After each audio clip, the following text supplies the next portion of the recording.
Bonjour. Aujourd'hui, je vais vous présenter comment créer une inscription sur les pièces afin d'identifier votre numéro d'équipe pour les pièces que vous désirez faire imprimer.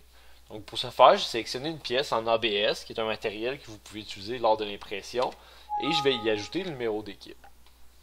Donc, la première chose à faire, c'est d'aller se créer une esquisse dans laquelle on va écrire du texte. Donc pour se créer une esquisse, on va dans Sketch, et puis donc esquisse, on sélectionne une face sur laquelle on veut créer l'esquisse. Par exemple celle-ci. Une fois que c'est fait, on doit avoir une ligne guide pour faire un texte. On a deux choix. Ça peut être une droite, par exemple ici une droite de construction, comme ceci, ou un cercle que je pourrais mettre au centre de ma pièce, comme ça. Toute droite ou cercle doivent être de construction. Donc le cercle ici que je viens de créer, je vais cocher pour la construction ici. On accepte. Et puis on a maintenant deux lignes guides au choix. Vous pourrez faire ce que vous préférez à l'avenir. Donc pour créer du texte, il y a la fonction dans création texte ici qu'on choisit et on dit courbe. Donc la courbe qu'on va sélectionner, c'est celle-ci. Ensuite, on peut écrire le texte qu'on désire. Donc équipe 99. Et vous voyez ici, le texte apparaît, peut-être pas de la manière qu'on veut. Donc, est-ce qu'on veut le texte en dessous ou au-dessus?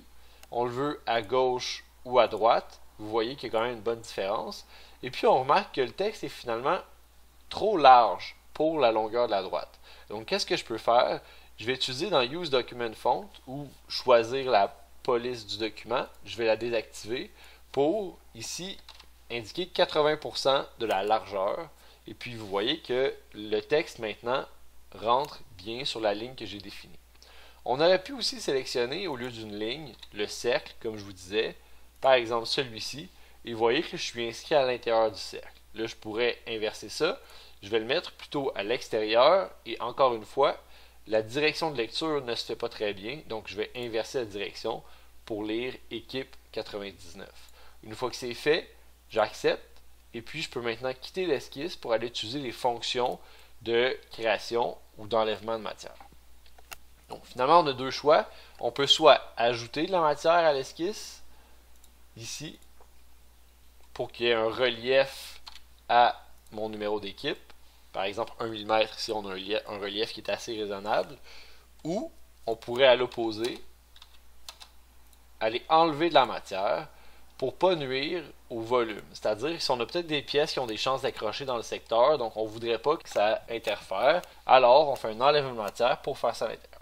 Faites juste attention, il y a des possibilités que le support lors de l'impression cache les enlèvements de matière comme ça.